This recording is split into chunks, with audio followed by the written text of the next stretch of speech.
Coming next, our political roundtable with David Brody of the Christian Broadcasting Network, Tavis Smiley of PBS, Chuck Todd of NBC, Judy Woodruff of PBS. They are all here next. Coming up only on Meet the Press. Meet the Press is sponsored by GE, Imagination at Work. And we're back. Welcome all. Good to be here. Immigration. George W. Bush admitted defeat, saying it didn't happen. Only 3 weeks ago, different tune. Let's listen. I'm going to work with those who are focused on getting an immigration bill done and start taking some steps forward again. I believe we can get it done. I'll see you at the bill signing. No bill signing, Judy. No bill signing, Tim, and it's a devastating defeat for this president. And a year on top of Iraq, other domestic defeats on Social Security, tax reform, and the president, ironically, Tim, did everything right. He had a position, he stuck to his principle, he worked with the Democrats, he worked with Teddy Kennedy, he delegated authority to his cabinet, he lobbied. The problem is he is a weak president, a lame duck, unpopular, and it didn't happen. And you know, you look at the polls, Tim, most Americans support most parts of this immigration bill, but the people who don't like it are very active, very vocal, and that's what killed it. I'm not so sure it's as much a defeat. I think Judy's right about the fact it clearly is a defeat for the president, Tim. But I'm not so sure it's as much a defeat for him as it is for his party. After all, he isn't on the ballot anymore. But those Republicans who have to run come a couple years, come next year, how they run and pick up votes in the Hispanic community, which they picked up votes, as you know, last time in that community, how they run now and say the Hispanic community, we have your best interest at heart, that we're pushing an agenda that considers your interest, how the party does that with the Hispanic vote, I don't know. So the president certainly lost, but the larger question, I think, for me is how much did the party lose here? And I think there's a trust factor, too. I mean, if you go back, Dubai Port Steel, I mean, Harriet Myers, I mean, you go down the list, Social Security. I mean, the reality is there was not goodwill between the GOP and the president in terms of him coming to visit Capitol Hill and his aides as well. And so really, this was a problem from the onset. Let me turn to black Americans and Tavis Smiley. This was the scene at Howard University on Thursday night when you hosted your debate with the Democratic candidates. Senator Barack Obama was there, as well as other Democrats. And I want to talk, show what he said and come back and talk about it. Here's Barack Obama. The problems of poverty, lack of health care, these are lack of educational opportunity are all interconnected. And to some degree, the African-American community is weakened. It has a disease to its immune system. When we are impoverished, when people don't have jobs, they are more likely to be afflicted not just with AIDS, but with substance abuse problems, with guns in the streets. And so it is important for us to look at the whole body here and make absolutely certain that we are providing the kinds of economic development opportunities and jobs that will create healthy communities. Now, I want to contrast that style to Senator Hillary Clinton, who was also part of the debate. Here's Senator Clinton. Let me just put this in perspective. If HIV/AIDS were the leading cause of death of white women between the ages of 25 and 34, there would be an outraged outcry in this country. Now, after the debate, Tavis Smiley, you gathered some viewers and voters together in a so-called focus group. There you are with Frank Luntz, asking them questions about what they observed, what they saw, what they felt. You then reported the results Friday night in your program. What did you find? Essentially, this multiracial group that you saw, about 30 people who were assembled, came in overwhelmingly prepared to support Barack Obama. They left feeling that Hillary Clinton, as evidenced by the line you just saw her deliver so well, they left feeling that she had hands down won the debate. That's the bad news for Senator Obama. The good news for Senator Obama is that most of those persons had not yet decided, based upon her winning that one critical debate in their minds, that they were prepared to vote for her as yet. What that raises, though, is this question, though, Tim, as to why Senator Obama is polling even as high as he is. Most polls indicate Hillary Clinton is out front 47, 42, 45, 42 inside the black community. Marginally, though, she is leading him inside of the black community.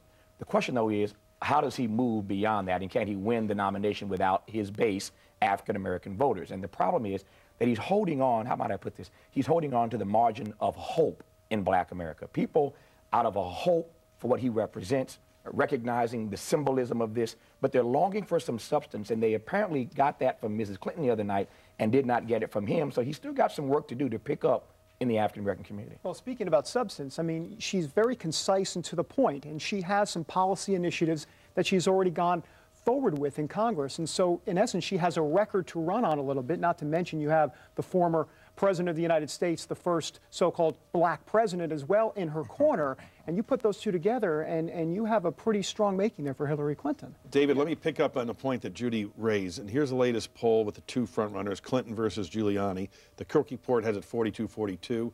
Our Newsweek has it 51-44. But Mason Dixon did this in a question.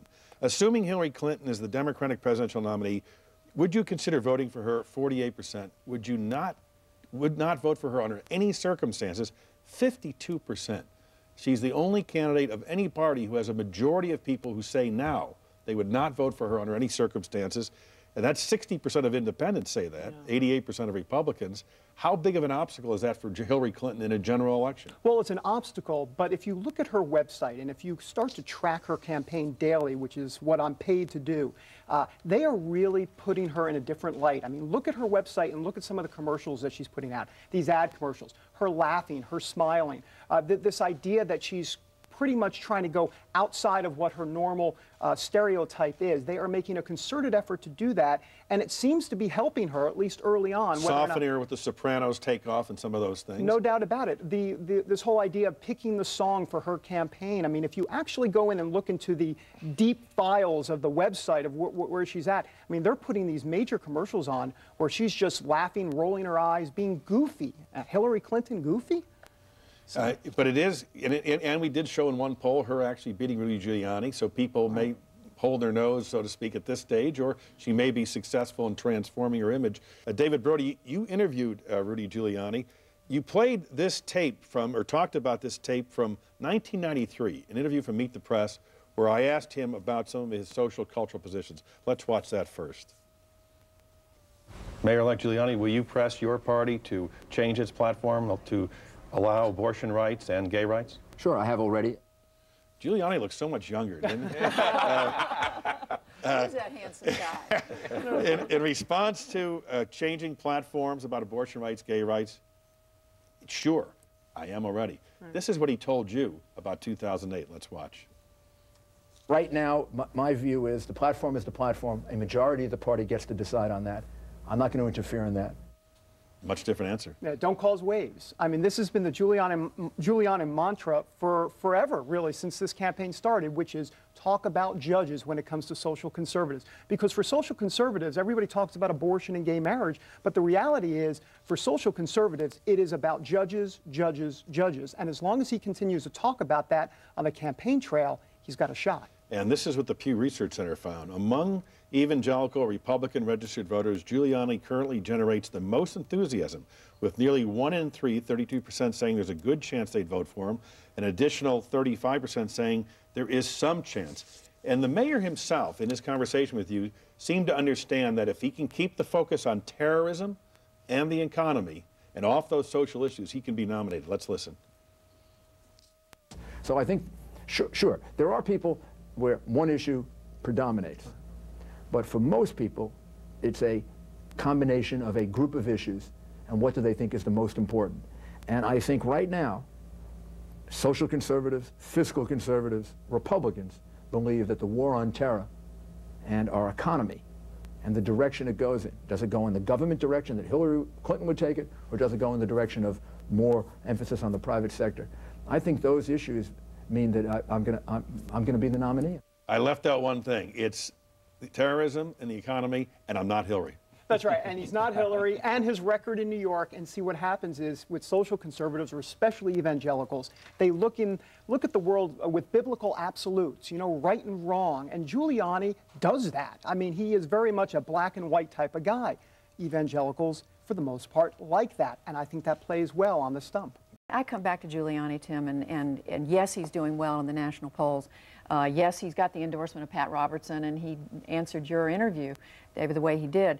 But when people as prominent as Richard Land, the head of one of the parts of the Southern Baptist Convention, you have Reverend Dobson, James Dobson, saying they wouldn't support Rudy Giuliani under any circumstances, it makes you wonder where he's going to be when you get into these Republican And contests. yet Pat Robertson embraced him. Well, and what you have here exactly is the conservative grassroots. There's an underlying layer here, and you have conservative grassroots activists that are ready to take him down, and they want to take him down. And then you translate that into some prominent national evangelical leaders who will go unnamed at this point, but eventually will come out against Giuliani, mobilize the forces, and then we'll have to see how he stands up to that. In the primaries. Oh, absolutely.